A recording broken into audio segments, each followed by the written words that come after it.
Right, this is the maize that we're expecting at least one ounce from, but as I said, this year it's just been so disappointing when it comes to our maize crop.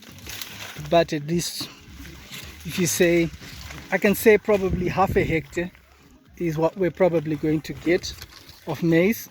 So this is the maize that is actually tasseled and is in the position of going.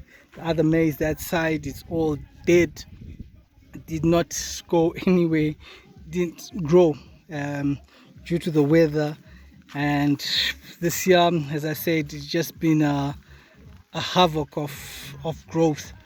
But what can we do? As I said, there are years when you win and the years when you lose. This is the year that we have lost out. But as a farmer, you don't give up hope. And then I hear those people say rain harvesting and borehole, you should drill boreholes. I do have a borehole, but the cost of drilling a borehole, it's not easy being a farmer and you're saying that your income comes directly from farming. And when you have a borehole, even if I drill a borehole, I need irrigation. Irrigation alone for actually 1 hectare on a pivot system, I'm looking at close to about 10 to 15,000 US dollars. It's not easy money to just get. A borehole will cost you about 4,000 or 5,000 to drill a proper borehole with which is complete.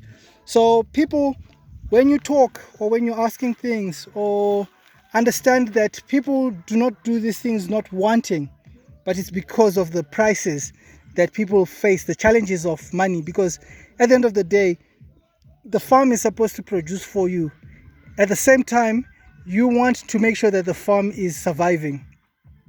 That's why I have, like, when it comes winter, I start doing other crops, because that is where that water is then going to be used, because I'm able to monitor it.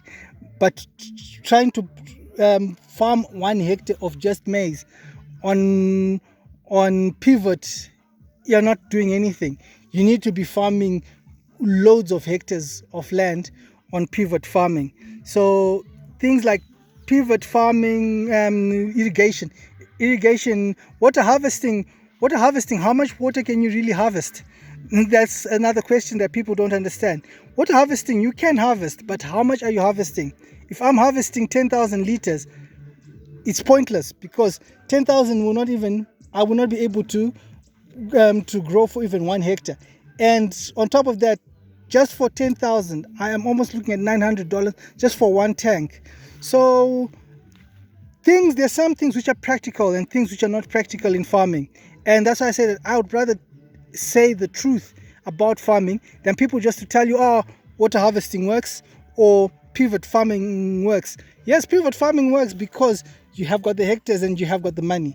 If you do not have the money, please don't look at pivot farming, because pivot farming, you will need to have a very good borehole. So you're looking at probably drilling 80 to 90 meters of water.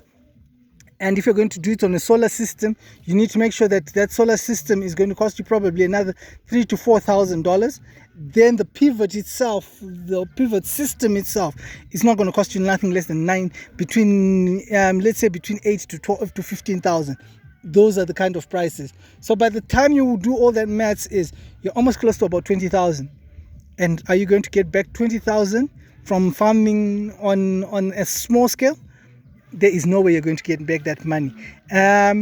So these are the things that people harvest. Water harvesting is only good for probably 2-3 months. If you're doing small scale something, if I was doing tomatoes on a very small scale, on a quarter of an acre, or on a half an acre, or a acre, that is where you can use. But that water will run out, and after you've run out of that water, what are you going to use?